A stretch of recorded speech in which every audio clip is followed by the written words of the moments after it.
Okay, take two. Good evening, everybody. Welcome to the latest in our Career Catalyst series covering interview skills. My name is Ruben Mercado. My colleague Ana Rodriguez is here as well. She will hop on momentarily to introduce herself, but happy to see so many of you here. Tonight, we're going to do a deep dive into various strategies for preparing for an interview, for what you should be looking for in terms of research, how to formulate some interview responses, and then we'll have some sample questions and a chance for you all to do some live practice a little bit later in the evening. So it's going to be good. Um, Make sure you're taking notes. We're also recording this, as you just saw. So the recording will be sent out, as well as the slides, as well as a few handouts that we have related to the topic tonight. So you'll get an email with quite a few items. So be on the lookout for that prior to the end of this week. And yeah, for those of you I have not had the privilege of meeting yet, my name is Ruben Mercado. I am a program manager here at CHIP, managing career and leadership development programs. I attended and then worked at the University of Texas at San Antonio. Go Roadrunners. I see at least one of you in here. I saw a familiar name, so good to see some of you here. I also attended Texas State University for graduate school and have been working for quite a while now in higher education as well as nonprofits adjacent to education. So gotten to do a variety of things over the course of my career and worked with a lot of recruiters, hiring managers, and students on these topics. So that's where my passion and some of the things I've learned come from. So happy to be here and share the space with you all this evening. Also with us is my wonderful colleague, Ana Rodriguez, who I will let introduce herself. Ana, looks like you are on mute. Hello, everyone. Thank you for being here, and I am so happy to see you all. My name is Ana Rodriguez. Forget the doctor. Anybody here that calls me doctor will never be my friend. I'm just Ana Rodriguez. Doctor is safe for other people that misbehave. However, I was born and raised in Puerto Rico. I saw a person also calling us from Puerto Rico. I did my bachelor's in Puerto Rico at the Inter-American University. Then I went to the United States to study at UMass Amherst to do my master's and doctorate degree. And then joined SHIP in 2019. And right now, my new title is Higher Education and Graduate Program Manager, which it means that I manage all the program content and such for higher education. That means APC, Faculty Development Symposium, and also graduate students. This is my current info. If you need to get in contact with me, that is my email address, that is my cell phone number, and that is actually my LinkedIn. Please connect with me. I am here to support you, to help you in whatever you need. And thank you, Ruben, for inviting me. Absolutely. Thank you so much for being here. I will put my LinkedIn in the chat later. I do also want you to connect with me, and I'm also happy to help and support in any way that I can. So, here's a quick rundown of the topics we're going to be covering this evening. So, as I mentioned, we'll spend some time talking about how to research and what to look for prior to your interview. Some tips on practicing, which is an essential part of the process, the STAR interview method, just what that means and how to formulate your responses in that format. We'll be talking a little bit about the difference between an elevator pitch and telling your story within the context of an interview and in networking, and when to use which one. And then, like I mentioned, we'll spend quite a bit of time doing some practice in the breakout rooms. So let's get to it. We'll start the evening talking about what to do before the interview, some different steps there. So the first thing is research. So as much research as you can ahead of the company. Ideally, you've already done quite a bit of this just through the application process.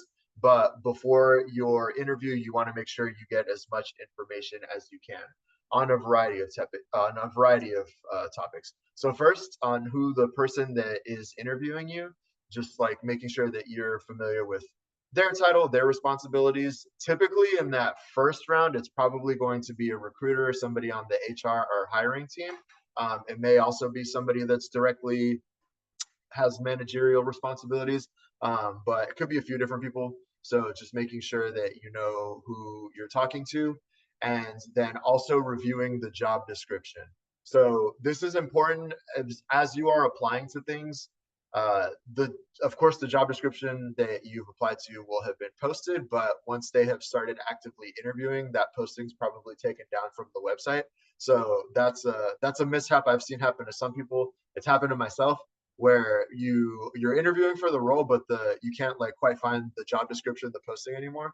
So I always like to just like copy it into a PDF or a Word document and make sure that I have it saved so that when I'm talking about it, I know what bullet points within the various like responsibilities and job title that I'm responding to. So just to be able to prepare and kind of practice based on that. You also want to research the company as much as you can. So maybe you're at a stage of your journey where you have put out a lot of applications, which is good. You should be actively looking and should be like kind of trying a few different things.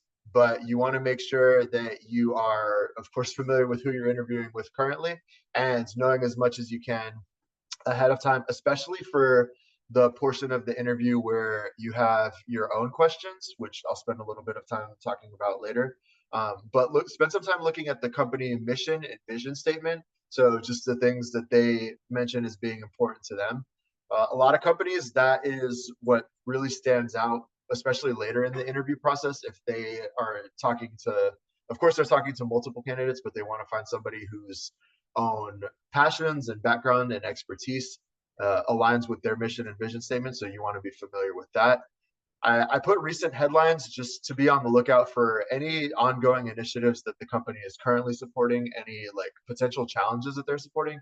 That's another thing that you could base some of your own questions on when you reach that portion of the interview, as well as just the current team and organizational chart, just to get an idea of what you're signing up for, potentially who you're working with, what other people's like job titles and responsibilities are. This can be advantageous once you get the job, once you of course excel at the interview, but you will be able to know kind of ahead of time how to best support the team and what a day in the life potentially could look like there. So those are some things to research before your interview.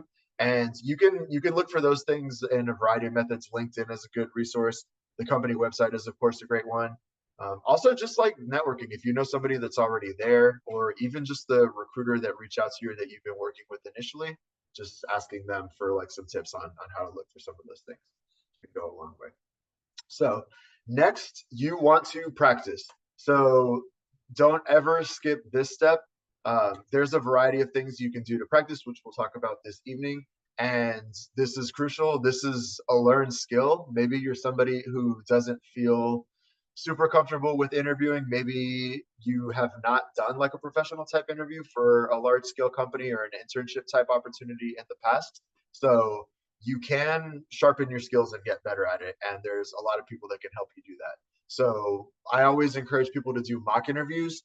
There are, and we'll share this later in the presentation.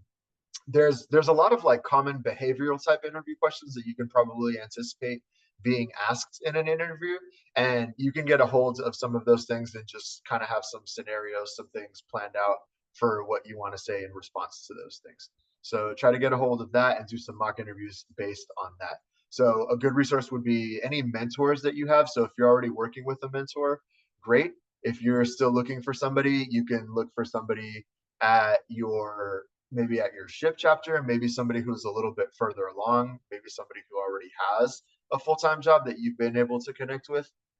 Just kind of spending some time with them. I would encourage probably around like 30 to 40 minutes practicing doing a mock interview type responses and questions. So any former managers from any like past jobs that you have, of course, any family and friends that have, are familiar with it. Maybe it's somebody in a different career field, and that's okay. That can often be a good resource as well, because oftentimes it's first. I always tell people that a lot of those behavioral type interview questions that you get in the first round of an interview, they're kind of common across the board. So even if somebody's skill set or somebody's like academic background doesn't line up directly, they still can be helpful in that way.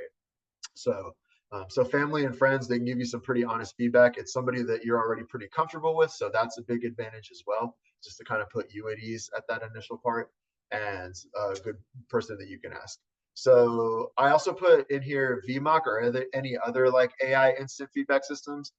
So VMock is a specific company and website that a previous institution I worked at utilized. But if you are currently in university, your university career center probably has an agreement in place with some type of software, some type of company that does similar work, where you can kind of record yourself practicing an interview and giving response to some of those common behavioral interview prompts that I mentioned. And that'll give you instantaneous feedback, like based on their algorithm, based on what they record and what they observe.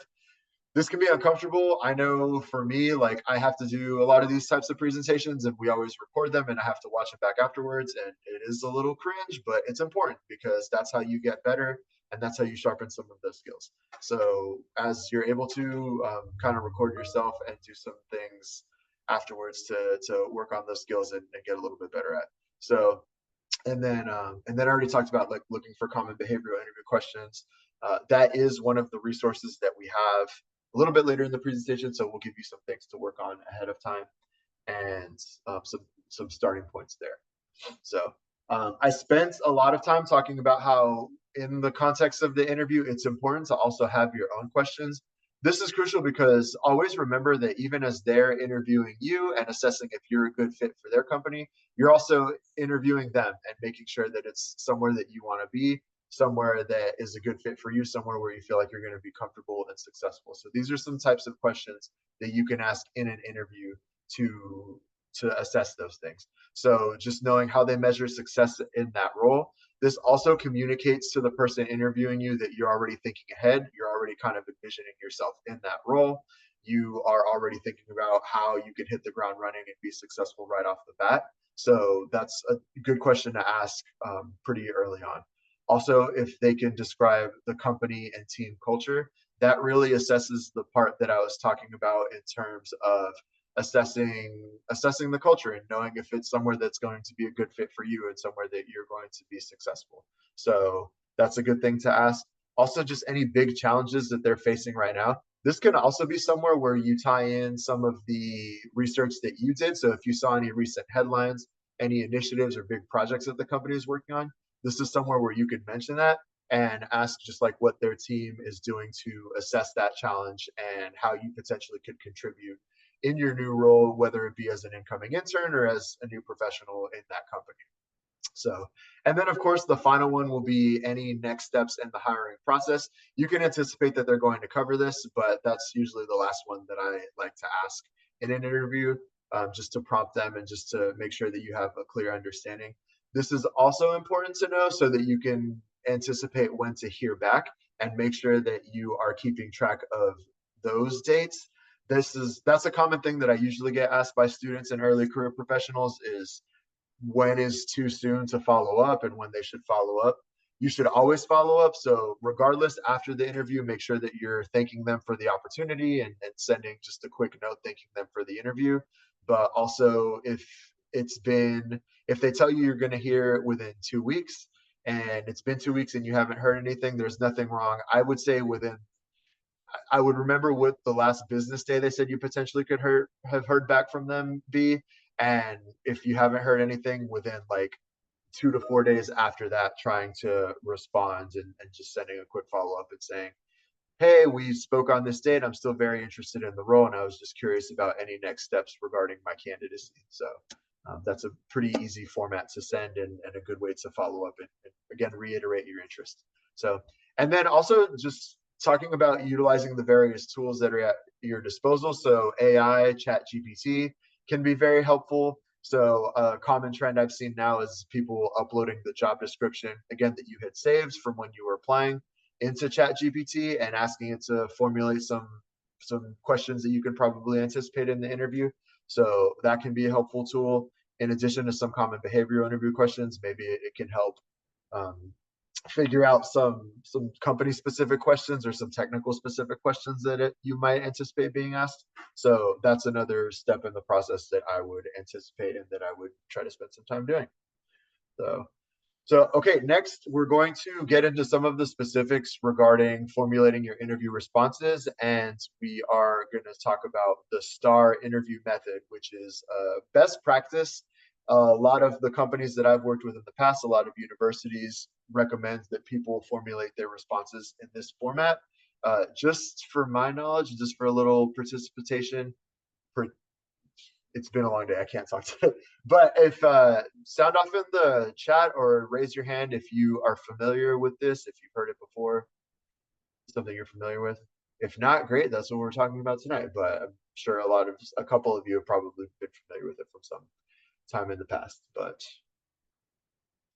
not seeing anything in the chat quite yet. We'll get into it and I'll explain a little bit of what it is and how to formulate your responses in that way. So the STAR interview method is a tool for coming up with a structured response to a behavioral interview question.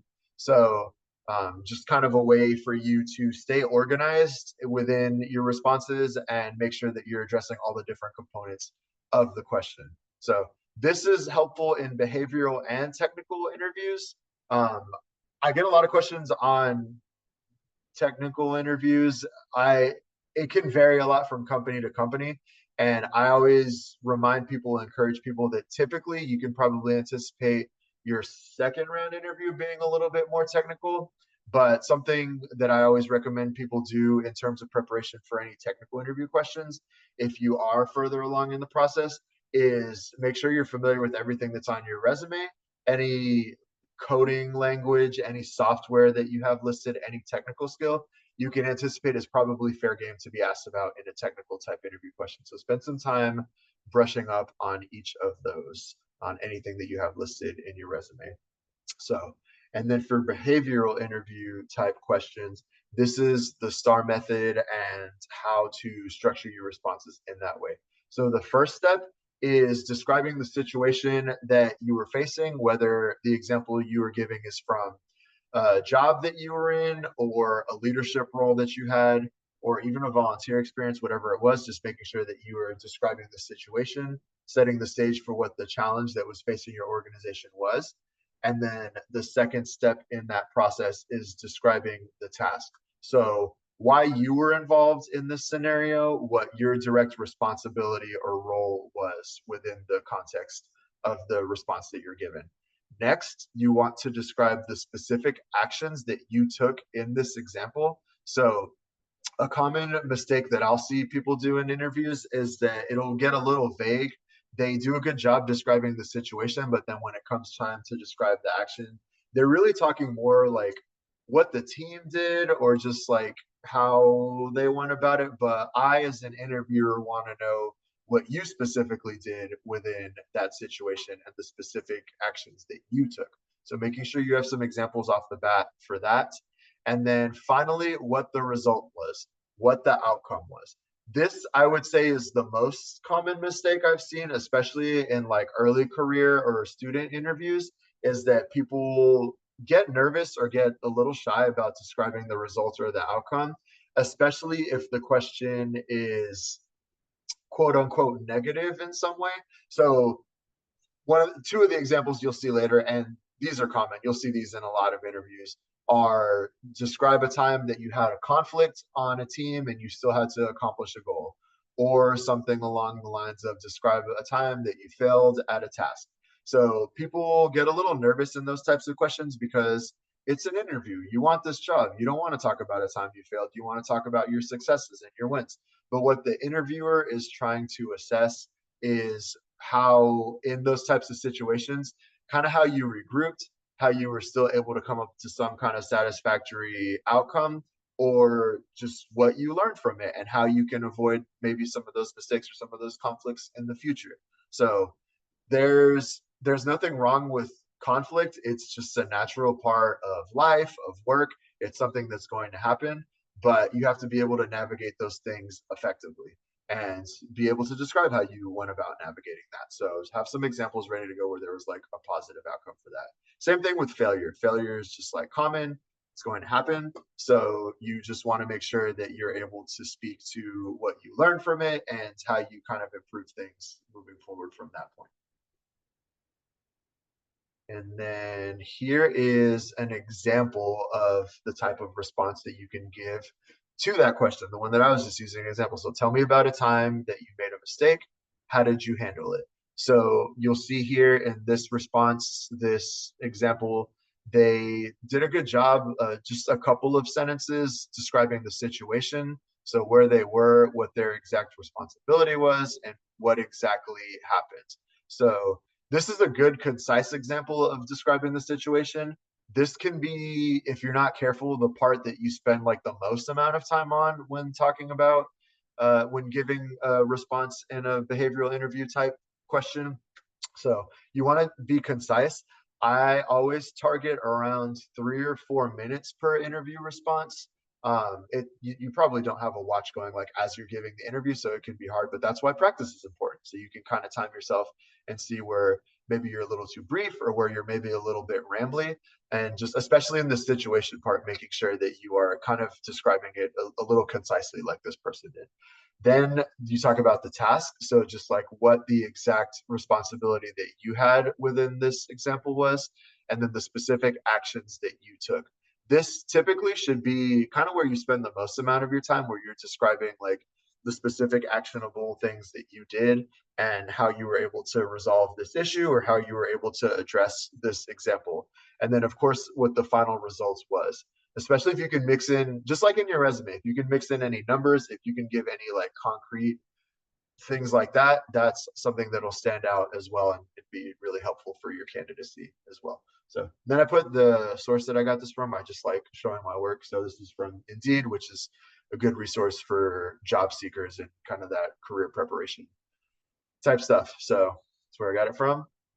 And okay, this is where I am going to turn it over to Anna, who is going to spend some time sharing with you all about what an elevator pitch is and how you can tell your story effectively and when to use both and talking on some of that. So Anna, going ahead and turning it over to you. Thank you so much, Ruben. Everybody, please, if you are able to show your cameras, unmute yourselves, because this is my first question, and this is going to be super interactive. Who can tell me what an elevator pitch is and how much should it last? Please be brave and bold. It should be about a minute. Yeah, 30 seconds or a minute, yes. And what do you say in your elevator speech? And I don't see, Cynthia, tell me a little bit more. Yeah, my elevator speech isn't very good, but I would generally talk about who I am and basically why to hire me or like my background.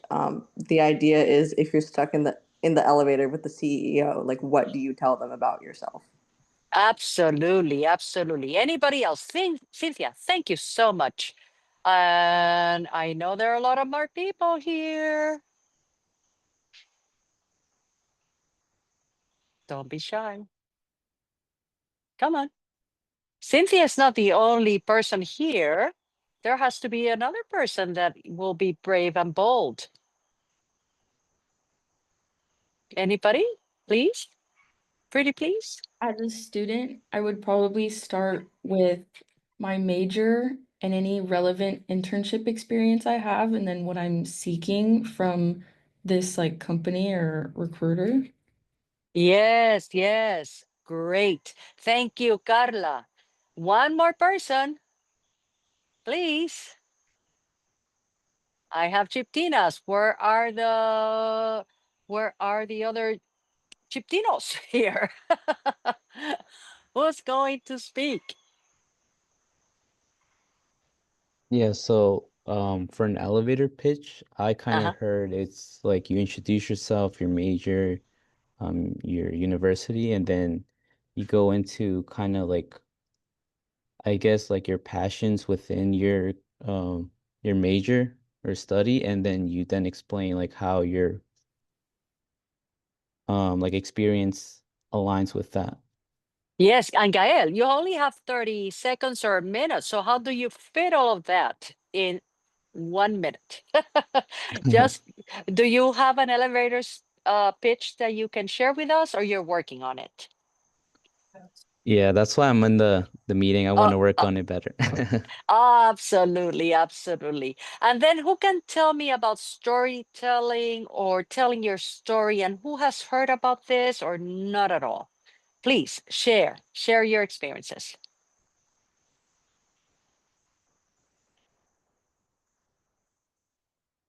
Be brave and bold. I don't think I really heard about a difference between the two. Okay, Yes. perfect. Awesome. Thank you so much, Miriam. So let's get into it. Ruben, please, the next slide. So we all know about elevator pitch because we at SHIP have really drilled this down to all of you and people who have come to our convention more than once. It lasts no more than 60 seconds or, a minute or so. Yes. It focuses on essentials. What is it that you do? What is it that you have to offer me as a company? You want to provoke some interest in the person that you're talking to. It has to have the person you're talking to in mind. So you have the burden of the work is on you. You have to do your plan. So all of the companies that will be at our convention they're on our website. So you need to look who is interested in me as a mechanical engineer, as a civil engineer, as an electrical engineer, and so forth. And then do your plan. Who am I interviewing with? And once you have that, then you have to see that company, as Ruben said, and really drill down on that company of what, not only what is it that they do, but what is it that they need. So please, the burden is on you. And you have to make it memorable so that that listener, that interviewer who is talking to you will say, wow, this person's so interesting and their experience is so awesome. Please don't invent things. Be authentic. You cannot invent, but please be authentic and speak from your heart because you don't want that resume to go to the bottom of the pile, but to the top of the pile. Ruben, next slide. Now, before we get into this, let me give you an example of an elevator speech or an elevator pitch. I am Ana Rodriguez, a software engineer with 5 years of experience building data-driven applications for healthcare companies. My work has helped reduce patient processing times by up to 30%. I am passionate about using technology to improve lives, and I'm looking for opportunities to bring my skills to innovative health startups. This, you don't have to write this up. This will be sent to you so that you can get some ideas of how to craft your elevator pitch or elevator speech. Now, let's talk about how to tell your story. The story, which I am so passionate about this because in my experience as well, since we have drilled down for so many years, elevator pitch, elevator pitch. If you're on the other side, and this is a question for all of you, and whoever wants to unmute yourself, answer, please. What happens if you are the sixth in line to talk to this person? And the first person does an elevator pitch, and the second person does the same, and the third person does the same, and so forth. What happens when you go to that interviewer and you do an elevator pitch? And that's a question to any of you. They start to hear a lot of the same things and it gets clouded in their brain, and so it's not as memorable to them. Absolutely. I mean, they're looking at you, but they're probably snoring and falling asleep. So, this is why you have to be a little bit astute. And there's a way of mixing both. But let's talk now separately for just a minute how to tell your story. You have to tell them who inspired you to get into this field. Who was your mentor in your school or family member? What is it that you started with when you were super young? Maybe you decided to take apart the radio of your family, and that's how you got into it. Make it funny, make it like emotional, like draw them in. and maybe your story can be relatable to them because that's exactly what they did and they forgot. So this requires a lot of work and a lot of introspection of you to do in no more than 2 minutes, a little bit more than the elevator pitch. Tell your story so that it will be memorable, that is deep in the experience that you went through, of your background and so forth. Any questions? Because this can be a little bit tricky. Please, if you have any questions right now before we go to the next slide, ask. Could you provide I'm assuming you're going to do it later on, but like, could you give an example of how it goes? Yes, absolutely. Yes. But please do know that telling your story moves beyond the confines of brevity. So while you are not going to do 5 paragraphs of your story, but it has a lot more meaning. It involves sharing your journey experiences and motivations that have shaped you, that started you on this field. Storytelling is rooted in authenticity. It's not invented, it's who you are and what got you here, what got you to go to school to pursue this STEM degree. And weaving that with emotion and all those elements that invite your interviewer to understand not just what you do, but who you are and why you are here interviewing with them. So, next slide, Ruben, please. Now, this is my last slide, but I will tell you now, what will that look like? An example of me telling my story is my journey into, well, I'm not an engineer, by the way. My journey into software engineering wasn't a straight path. When my grandmother fell ill, I saw firsthand how disorganized patient record systems affected her care. Determined to make a difference, I taught myself to code and later earned a computer science degree. I joined a healthcare startup and helped develop an application that streamlined patient intake. Seeing how our work directly improved outcomes for people like my grandmother affirmed my commitment to using technology for social good. That did not take a long time, but that got me. This was my situation. This who was affected. That's how I got into it. That's how I was interested in this, and that is how I decided to pursue. Do you see the difference, Gael? Yeah, it goes like way more into detail about who you are and I guess your why, your motive. Yes, absolutely, absolutely. And we will send these resources to you. So you don't have to copy everything. You don't have to record everything. Everything is recorded right now, and we will send you these different documents to help you. Now, here, my last slide has to do with when to use each, but I also want to challenge you. Let's say you start with your elevator pitch or elevator speech. But then the interviewer wants to do a little bit more of a deep dive. So I will urge you to prepare an elevator pitch, telling your story, and then another document when you can merge the two. So if the elevator pitch is 1 minute and telling your story is 2 minutes, if you merge them both, it should not be more than 4 minutes. But make it compelling, make it emotional, make it like this is my story. This is me on a plate. And that's what will help you tremendously, and that what it will take you to the next level. I hope this is clear. You will get all of these resources, and I am here for you. Please check with me if you're coming to convention. I would love to meet you, and I am always here for you. Thank you, Ruben, for the time and the opportunity, and back to you. And if there are no questions, by the way, any questions? Ask now, be bold and brave. Hello. I have, oh, Yes. go ahead.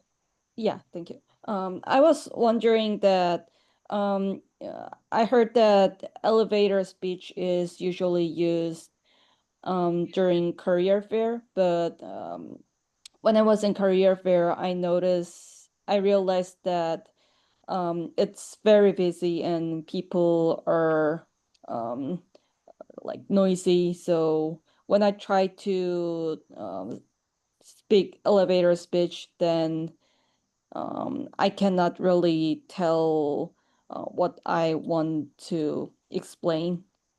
Mm-hmm. Mm-hmm. Yeah. Jehi, that's how you pronounce your name? Yes, right, Jehi. Jehi.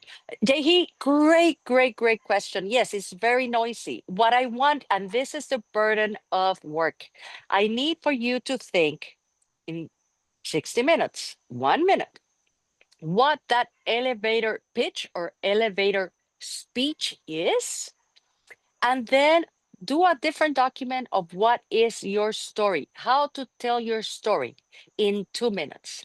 And then do a third document merging both. Because while it is loud, the elevator pitch or speech can be a little bit dry when you go to career fairs. Why not tell your story? Because my story, if I am interviewing, is so different from your story, Jehi. That's why I want to introduce telling your story in a succinct way, like in 2 minutes, because that is more compelling. How you got here, your troubles and tribulations of getting into college or studying this, and how much work you had to put in, how many jobs you had to work in order for you to be successful. That is your story, and supporting your family while you're working and studying and all of that. With an elevator speech or an elevator pitch, you cannot say all of those things. Again, I don't want you to take 7 minutes doing this, telling your story. 5 minutes. That's why the burden of work is on you to make it compelling, emotional, and authentic, because this is your story. What got you here? Does that make sense, Jehi? Yes. Awesome. Any other questions?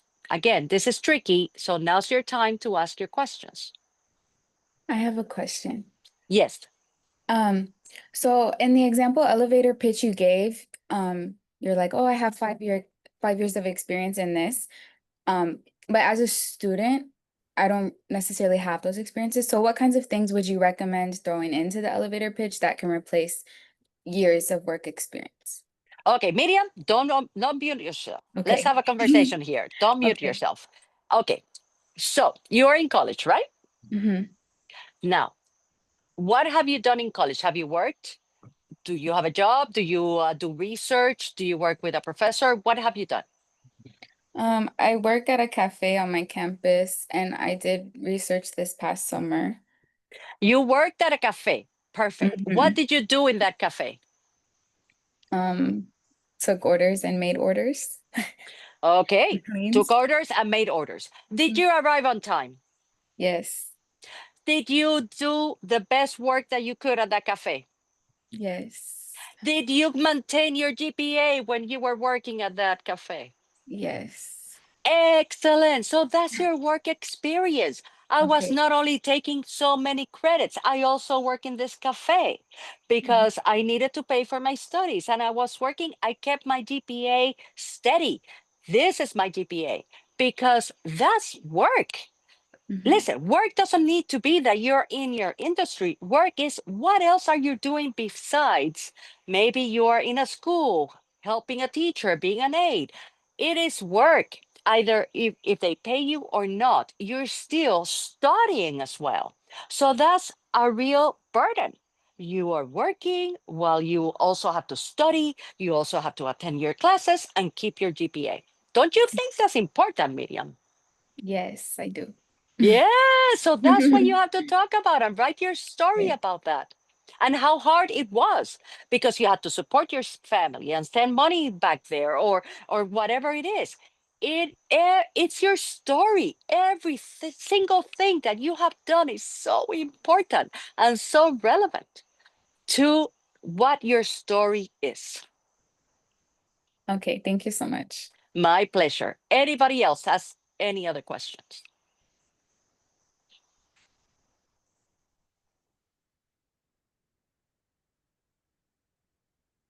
Okay. Ruben, if you don't see any questions in the chat because I cannot see it, take it away. No, none other at this time, but that was great. Thank you so much, Anna. And yeah, perfect example and great questions from everyone. I'd also add absolutely to what Anna said, but Medium, that's especially like at convention or like career fairs at your school, the recruiters and the people that are there, they anticipate that you're probably not going to have like 5 years of experience, but just like Anna said, there's definitely ways to articulate the things that you do have experience in that stand out to them, and just making it stand out, and also like not underselling yourself, because those are like Anna was saying, and like we were talking about, that's valuable experience that a lot of people don't have. Absolutely. I don't recommend any of you to do this because now you can't. But there was a student that he knew he wanted to participate in this competition, a convention. This was 5 years ago. And he slept in the lobby. He didn't have money. He just had money to travel to convention. And he slept in the lobby. And this competition was 24 hours a day for 2 days. He didn't sleep, whatever he could sleep, and then they have food at the competition.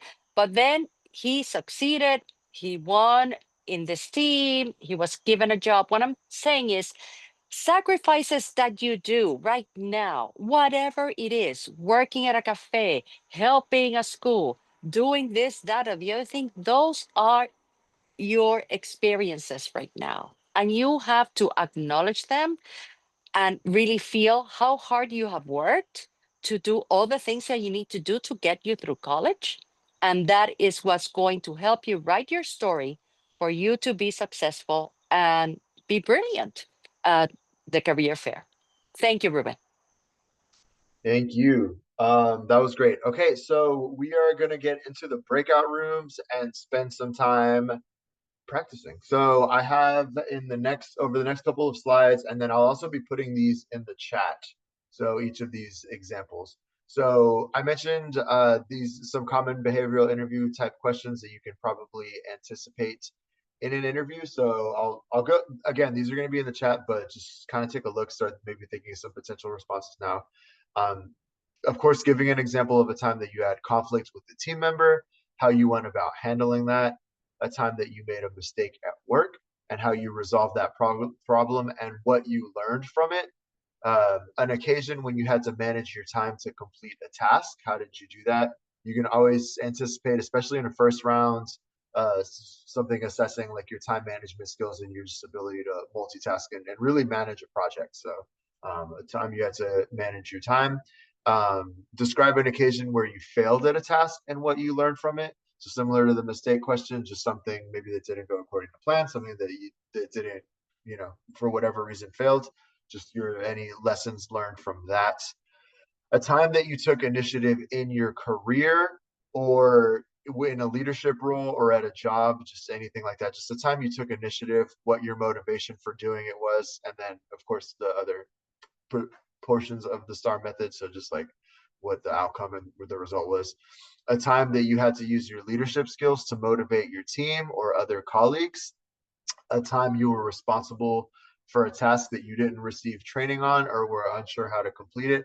I've also heard this type of question framed in a way that was like a time that you didn't have a lot of supervision or that you didn't have like clear instructions for whatever it was that you needed to accomplish.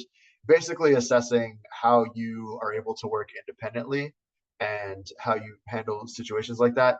And then a time that you had to make a difficult decision. So kind of assessing your decision-making abilities and how you went about handling that.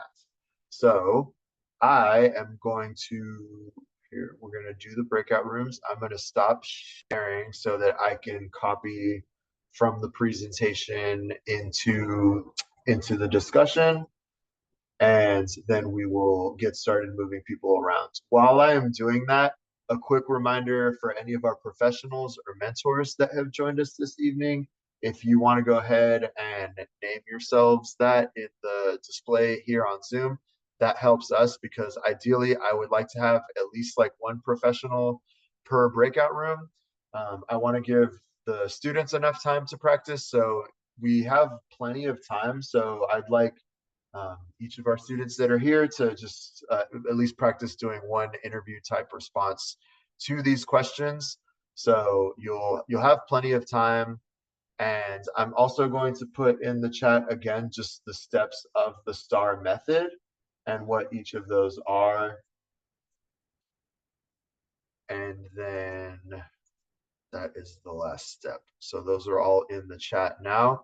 I'm going to open up these rooms and I'm going to go ahead and start moving people in. So within the next minute or so here, you should see an invitation start to pop up to join a breakout room. So any questions before we start moving around? Does that seem clear?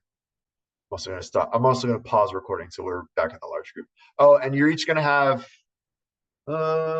say around 20 minutes in the breakout rooms. Recording. Okay, would anyone like to share their just any takeaways from the breakout rooms? Anything that you learned, anything that really stood out to you and maybe somebody else's response, or just like maybe something that helped you, just anything that you talked about in your breakout room. Got a couple minutes if anybody would like to share with the larger group. Something that I learned from my group was that I tend to forget to like at the end talk about what I learned from my I guess my what was the question? Like my mistake or like Yes. yeah, so that's something that I didn't realize, but because I did it with I guess my teammates, they were able to help me with that. That's awesome. I'm glad that you learned that and realized that ahead of time. It's yeah, that's a tricky one because again, that's a common interview question that you can anticipate, and everyone has made mistakes, but they want to know what you learned or how you like improved on it. That's kind of the main critical takeaway from it. So always, anytime that you are going through examples like that, it's good to kind of have that in mind. And that reminded me of another thing that I typically like to make mention of, which is that when you're doing your research, when you're doing your practice, compile all of these like sample behavioral interview questions. And I like to go through and just come up with at least one or two examples or type of situations that I can call upon for each of them, so that you're not like scrambling in real time, because it's you might get like a curveball question, but a lot of times you can kind of anticipate the types of questions that'll probably come up. So that's good. Glad that you got to practice that. Who else would like to share just maybe something they worked on, something that they learned, something that stood out to them from their breakout room practice?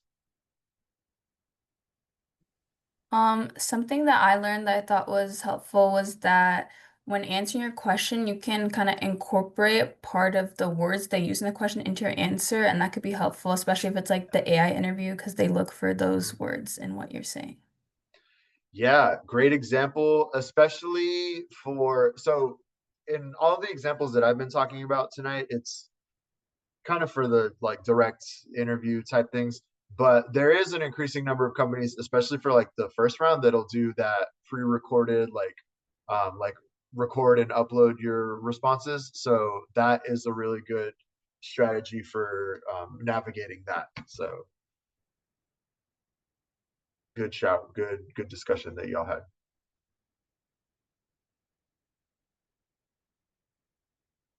Anybody else, something that they learned, a key takeaway, something that stood out to them maybe in somebody else's practice? I think it was just a really good opportunity to practice a question without the pressure of a real interview. So Yes. I appreciated it, definitely. Well, good. I'm glad. Yeah, like I mentioned, this is a learned skill. This is something that you could get better at, and it just, especially for like those common questions, that you can get as many reps in as you can, just coming up with responses and how to structure them is really going to help you in the long run. So I'm glad it was useful and beneficial for you. Yeah, Okay. and never forget to not only is the elevator pitch or elevator pitch, also create your own story of your travels and tribulations, and then mix them together. Don't forget that step, those 3 steps, please. Absolutely.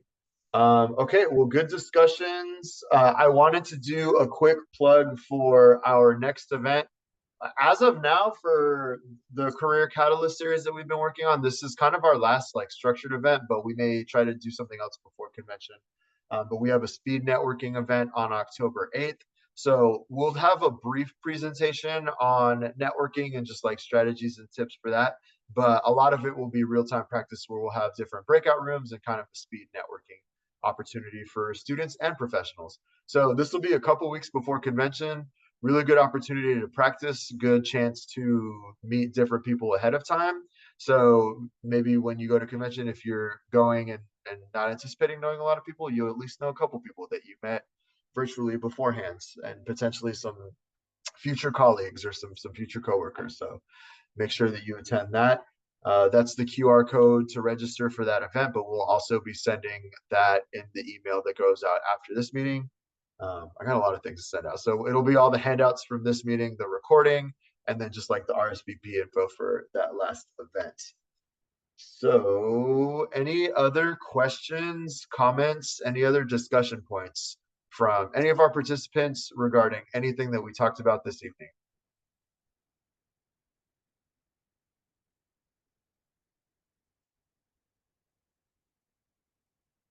Don't be shy. We've got time. I have a question. Yeah, what's up? Okay, so back like on the slide where it was like, oh, this is where you use elevator pitch and this is where you tell your story. One of the story ones was if you're specifically asked more about your motivations or something like that, that's when Yeah. you talk about your story. But if you're Ye- not specifically asked, do you recommend to still try to like weave in some of those more personal points when you're talking just to kind of connect with your interviewer more? Thank you for that question, Miriam. I would say that in my experience, everybody will go in with their elevator pitch. And why don't you try to merge them in 4 minutes? A little bit of elevator pitch and your story. Just do a double, a kind of a mix of how to mix them both so they can not only see what you have done, but also your story in between. No more than 4 minutes. Does that make sense, Miriam? Yes, that makes sense. Thank you. You're welcome. Yeah, I think it's definitely really good to mix in, especially for, I mentioned when I was talking about the research companies being big on like their mission and vision statements. So weaving in like parts of your story and using that in your responses and even in like networking and just like conversations that you're having at career fairs can be really helpful and can be a good way for you to demonstrate that your story and your passions align with what their company does and what their mission is and their vision. Like I worked closely with Medtronic on an internship program that they were doing with SHIP, and that's something that was always like really big to them, was people being able to tie themselves to the company's mission. So can only help you for sure. Okay, thank you. And Cynthia just shared in the chat a good article on elevator pitches and stories. So check that out. I'm going to look at it and we can include that in the email afterwards as well. So thanks so much for sharing that, Cynthia. And send me that, Ruben, please. Thank you. Ruben, did you hear me? Send me that too. I did. Yes, I will. Thank you. Any other questions, comments from anybody?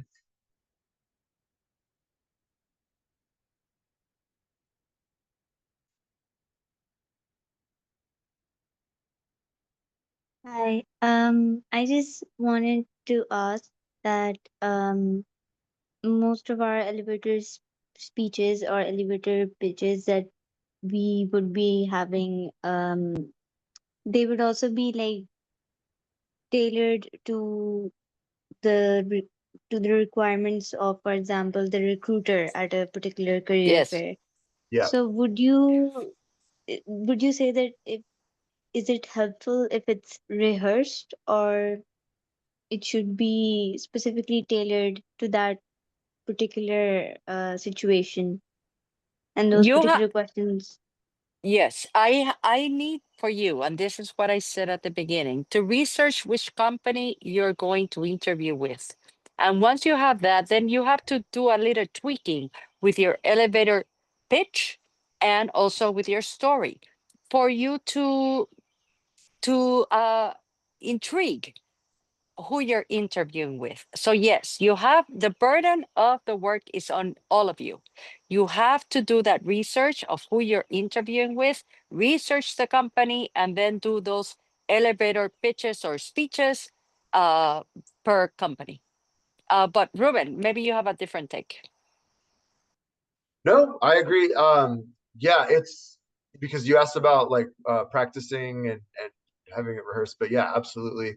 And that ties into the research part. So when you're going to convention or when you're going to your school's career fair, knowing which companies you're going to talk to and being able to cater and tie in that story and what you want to talk about Yeah. to that company. Yeah. And also, you have to be authentic. That's why you need to practice, practice, practice, and then practice again. Because you need to come out not inventing the story, but the authenticity of your voice, the authenticity of your heart is what speaks to those interviewers. So, yes, you need to practice, you need to develop them, you need to uh, memorize them. But because this is your story, this is your travel, regardless of who you speak to, it will come out as authentic. Don't invent it, authentic, please. Thank you. Thank you.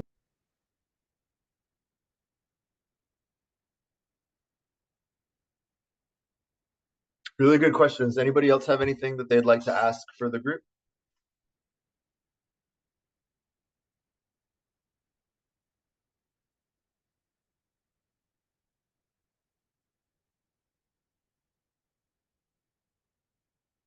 Well, if not, I'm going to be here for another couple minutes if anybody wants to ask anything directly. I you have my email. You'll see emails from me. Again, we'll be sharing out all the content from tonight, the recording and the resources, as well as just some reminders on the other upcoming events. So feel free to reach out if you need anything. Feel free to connect with me on LinkedIn. Anna shared her information as well, so feel free to connect with her. But looking forward to seeing everybody at our next couple of events. Looking forward to seeing a lot of you, hopefully all of you at convention. And thank you so much for joining us this evening. This was great. Thank you for all the great questions and interaction. What is Thank you. your LinkedIn? Oh, yeah. Good question. Let me.